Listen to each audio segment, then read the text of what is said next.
What is up, everybody? Doc is back in the building today, guys, and I'm bringing over here a Cold War video, guys. The game's been out for almost a month now. The dust has settled down from the whole launch, and a lot of problems are being brought to light about the multiplayer and about the zombies and just the core game in general and the lack of content. But for me, to be honest, like, it kind of bugs me a bit, but it kind of doesn't at the same time. It's just I've been kind of having fun with it no matter what. Me and my friends are just playing this game like a lot and just having a lot of fun on it. But I honestly, one of the modes that I've been having a lot of trouble like connecting with is the zombies right now. Really hard time connecting with it. Not to sound like a guy who's like stuck in the past and who likes Black Ops 3 zombies a lot more than anything else. But there's a lot of problems in Cold War zombies right now, and I'm not really going to talk about anything else like the side modes because I really haven't tried them out, and I really don't care for Onslaught or trying to just go for just like round 20 games or like exiting out of games mid, like going for high rounds, stuff like that. It's just not my thing. But I guess the things I kind of want to talk about first of all is just the core gameplay in general. It's not really that bad, to be honest. I mean, I think I can kind of critique it a bit for playing it for like almost about like 3 years now. I played Black Ops 1 zombies before. I played Black Ops 2, Black Ops 3, Black Ops 4. I'm familiar with the way zombies should be played. Training, gunfighting, how smooth the game is supposed to run. Stuff like that, and Easter eggs. So I feel like I have a pretty good understanding of what to expect from zombies and how good like the map flow should be. And to be honest, especially the gameplay, it's pretty solid, to be honest. A lot of the upgrading and stuff like that is pretty nice in this game. Pack-a-punching system works pretty well. You basically just pack-punch it 3 times, and that's where you get to like your max ability, max fire rate. It's not like you don't have any double tap in this game, as I don't know if anyone's gonna expect that since it wasn't in Black Ops 4. I think I kind of just wanted to do away with that system right away and just keep it done with.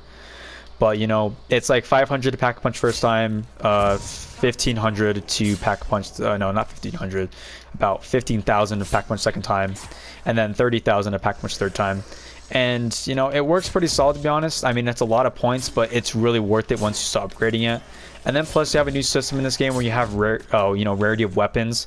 So like you have the lowest rarity is like the gun that you could start out with in classes, which is like a red, which is pretty dog. But then you upgrade it to like you can upgrade them to green, blue, purple, and then ultimately gold, which obviously you're gonna need to basically upgrade your gun to gold or just get a gold gun out of the box, off the bat in order to get to high rounds if that's what you wish. But yeah, really can't complain about the like the way weapons work in this game and gunfight. It's really solid. I love it, enjoy it. The only thing is kind of points are kind of screwed up in this kind of again. It's still a little bit better than Black Ops 4, to be honest. So you can earn a lot more points and you could have a lot more stable points for keep on buying ammo for high rounds. But it's kind of weird in this game. Like you shoot a zombie, you don't get like 10 points as you usually would. It's kind of like you either get the kill and you get like 100 or 150 points for it. So I mean, that's not bad. It's just kind of awkward if you've been playing for a long time. It doesn't really feel right, to be honest. Other than the point system, it's not really that, not really a crucial problem. It's just a little nitpick I have with it. I think there's a lot of weapon balancing in this, like at least up until round 50. Yeah, because this is actually, I don't really hear anybody else talking about this a lot, but there's kind of a strange thing in this where it's like, you get to round 50 and the zombies get extremely fast. I mean, like, people thought that zombies pretty much like dogged on you for Black Ops 3, like they just rolled up on you, man. But like they're way worse in this game, way worse. I mean, those things, there's like these dogs in this game, literally like they'll be like right here or like next to this rock and you'll be all the way over here and that thing will jump like 50 feet to get to you and they'll like one hit you or something like that. And especially in round 50, the zombies in general, like they speed up. Like you can see, like they're already pretty fast as it is, and it's just they have such a massive jump in speed and attack damage is just kind of insane. So like if you're going up close and gunning up, like you're using pistols, like dual pistols, or you're using like a game like the FAMAS, like in my example, because I love using that weapon for up until round 50. It's just solid. But after that, I mean, like going for hip fire shots and trying to get those headshots, it's basically non-existent. So you need like a distance weapon, like a shotgun. Even the shotguns, you gotta really be up and close and personal, or really take a good far distance from them in order to get a lot of kills. Or if you're gonna like your prime weapon that you want to use, it has to be a ranged weapon. If it's not a ranged weapon or above round 50, man, it's kind of difficult to even get kills, and you start getting cornered a lot. or just like, you know, start getting like your shield is completely depleted within like 3 hits or like a minute. But that's high rounds for you. I mean, it's just, I haven't really been above rounds like, you know, 60 or anything like that, but I can already tell from like round 50 and above, it's going to be really difficult to get there. To me personally, I kind of want to go for around 100, but it's not really like my main goal, to be honest. I kind of want to I'm kind of not really liking this game mode as much as I thought I was, and I'm going to get into that with first of all with about the map, to be honest. Die Maschine is it's I think it's decent at best. It's decent at best.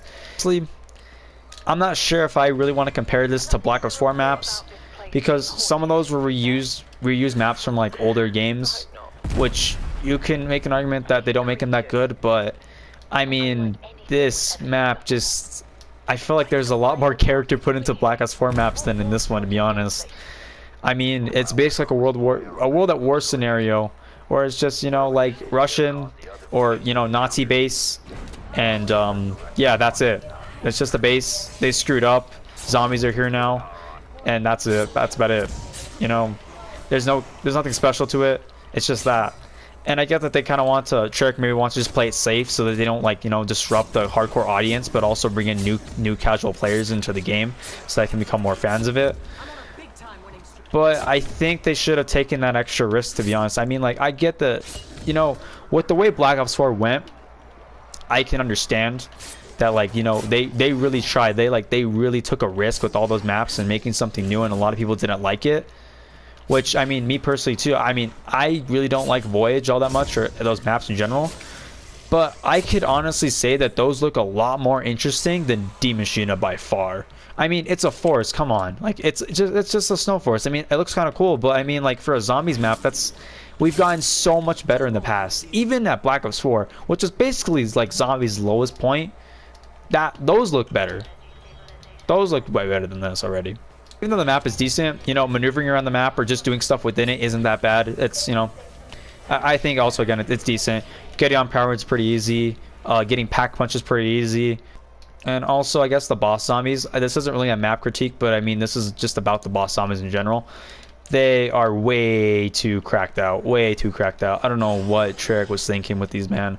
I mean, they're kind of difficult, but they're insanely difficult to, like, the point where it's really unforgiving and just ridiculous, especially with multiplayer, because these things are like, there's like four of these big, like, booger guys, bro, spawning in at like round 25. And with, like, you know, if you have like 4 guys who know what they're doing, I mean, you can kind of get through it, but it's gonna be a tough challenge. And it kind of gets like, it's not really a challenge at that point, because they're spawning in every other round, and it's really not that fun to play with after a while. You know, you're just kind of like, you know, well, I can just go back to playing some other zombies, because I mean, this is just ridiculous. And on solo, it's a little bit more bearable, I guess. But, you know, having a zombie that's like already so tough to deal with at first, and then they split into 2, which are even more difficult to deal with, I mean, that's just ridiculous. And I've already talked about the dogs. Those are just something else. And also, perks are pretty good. Perks are good. You know, they keep that same mechanic from Black Ops 4, which I liked, is that, you know, when you pick up a perk, you know, you can still run and gun with, you know, with your gun in your right hand while, you know, taking perks, which kind of helps out a bit. So really nice there. I like the perk upgrades a lot, to be honest. They're really nice, and they really feel a natural progression into the zombie system that, you know, I wasn't really asking for, but honestly, I can say that it does do a lot. You know, since, I mean, you could add on a bunch of perks, but I mean, like, I think if you get a lot of perk ideas, you can make a lot of them, and you can make a bunch of different ones that do a bunch of different abilities. But ultimately, I think some of them kind of correlate within one another, with like the jug, the stamina up, and like the speed cola type stuff. So you can just you can have those perk ideas that are kind of minimal, and then just, you know, use them and have them as upgrades for these different perks in order to, like, you know, kind of boost their popularity, or just, you know, change them up a bit. Also, Deadshot's pretty good in this game again. I need to mention that, because Deadshot, I mean, there's a community out there that loves Deadshot already as it is. Me, I didn't really find a use for it, to be honest, but Deadshot in this game, peak. If you're not running Deadshots on high rounds, man, I don't know what you're doing with your life. Now I want to talk about the Easter egg. The Easter egg for this map, I'm gonna be straight up, it's pretty dull, especially for like one that you're trying to get in with audiences. Again, they're trying to play it safe, but it wasn't that interesting at all. I mean, I did this thing a couple nights ago with one of my buddies, and it was just the two of us, and we didn't even look up what to do. We were just kind of going along through. We looked up a video, and we're just pausing the game here and there to look up stuff so we can do it. And you know, it's basically just like, you know, and it's kind of like a Black Ops 3 formula. You know, upgrade a weapon, so that way you can, like, you know, get into like the portion of the map where, you know, story elements start becoming relevant. The big things of this is kind of just giving you insight of what happened here and the whole story behind, you know, like this whole outbreak with like the machine and stuff like that, and like the characters that were involved with it, which they aren't really all that interesting. So I don't care a whole lot for them if they, you know, live or die, or what's the story behind here. Again, it's just experiment went wrong and now there's zombies. Like, that's a, you know, for your first map, and especially after Black Ops 4, it left a lot of bad taste in people's mouths, and I really think that they could have really benefited from that, especially since we have to wait a little bit even longer for, you know, a map to come out for zombies, which I think some people are really already like starting to want right now, is another map that's a lot better than this. It's not a good start for Easter egg runners, especially. You know, especially the boss fight. The boss fight is just the boss fight isn't really a boss fight at all. It's kind of just protecting, like, you know, like a zombie, so he can fix up some things, and then, you know, kill off some other boss zombies that are there, and that's it.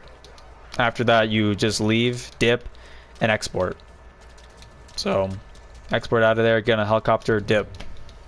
That's it. There's no cutscene to it at all. There's no like actual story amounts that, you know, connect with Samantha and like our other core characters from like the original Ether storyline or anything like that. Not really any references.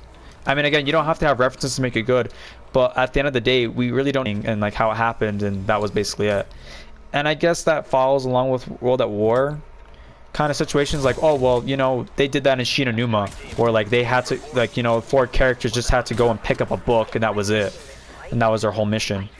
Which, yeah, that I get that, but that was also back then where, you know, Treyarch didn't have a lot of ideas. It was just starting out. A World at War map, you know, like Richtofen and all our 4 characters from the original ones, you know, they were going after stuff, and at the Giant they were trying to figure out some stuff over there too, which was, you know, like for the time it wasn't even about the story at the time, but I think zombies has become more than that, and we kind of expect that at this point. Zombies isn't just about gameplay at this point, but it's about the story, because I don't think you can really give this game to a lot of people and just say, here, you know, play a bunch of pointless, like, play as these 4 characters, just play as like these random multiplayer characters that don't give any insight to the story whatsoever, and just, you know, mash away and just play for high rounds, or just play zombies for the heck of it. Like, I think for majority of audience that kind of works, but for a lot of us that really doesn't. You know, it gives us no point to really be, we're not fighting for anything. You know, we're just kind of mowing the zombies down for no reason.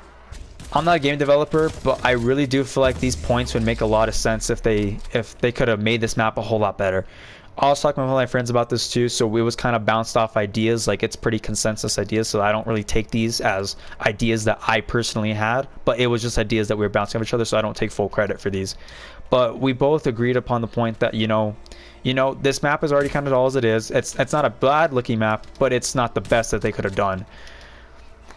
And, you know, they, without actually, you know, tweaking with the main map itself, what would have been way more interesting about this map if they started off in the Dark Ether, and it wasn't just you spawning into like the map as it is. You would have spawned in the Dark Ether, and your characters were confused about where they were at, and they were just trying to get out of there. And that Easter egg surrounds yourself around the point that, okay, well, how do we get out of here then? And maybe finding out secrets along the way about maybe people that have also gotten trapped inside the Dark Ether, and maybe trying to help those people, or just learn about their backstories in that sense, and just doing little things around the map to like try to help you get back. I think that would have been a lot more interesting, because then you're fighting for something to get out of somewhere, instead of just learning about, okay, well, what happened here, and then that's it. You know, like classic government, you know, government military stuff, you know? Without that, it's already not even reusing any, like, you're basically, all your assets are there, and it would have just been a flick of the switch of saying, okay, we're going to start the map here, we change up a bit of the steps of the Easter egg a bit, or, you know, change the whole thing in general and make it a bit shorter, or just a bit longer, but not with any of the steps that we have already set. and that would have been already a pretty decent map. Like, I would have already enjoyed that idea a lot better than what we were already given here at launch. And again, I do get it, we're in a pandemic. This is kind of a hard time for a lot of these developers to work on stuff, but it doesn't change anything though. Like, it would have just been a matter of, okay, where are we starting the game at and what's the Easter egg. It's just would have been a matter of just, you know, where we're starting the map, and here's this, or me and my friend's idea about, you know, what they could have done for the map. You know, again, you can't really change the map as it is. Like, you can't go back and change it. But I just think that I think we're all really expecting a lot more from Treyarch. You know, since they're top dogs. Like, I think we just expect a lot more from Treyarch. You know, because I think that they can definitely deliver on a better experience, and their team is more capable of building a better map than this. Kind of disappoints me to see, like, you know, kind of just where the direction of this map went. But I really do hope for the future for the DLC 1 map that it gets a lot better, and that they really take take some risks and make it a lot, like, you know, more Treyarch map, because this doesn't really feel too much like Treyarch a bit. Like, you have Treyarch elements in here, but it just kind of feels like maybe, like, you know, some other company just kind of copy and pasted it a bit. Like, I'm not really feeling the Treyarch vibes in here. If you guys like the video, make sure to, you know, like, subscribe down below, leave it a like so if you want to or not. You know, let me know down in the comment section below if you know, have some ideas you want to bounce off for zombies, or, you know, maybe you want to change something different than what I already said, or if you think anything's wrong with it, it's alright. Also, I want to make sure to credit my boy Jared down below in the section below. I'm gonna have his channel linked down. It's Jared's official _YT. Pretty nice guy, cool content. Make sure to check it out. Anyway, guys, see you later. Doc is out of the building.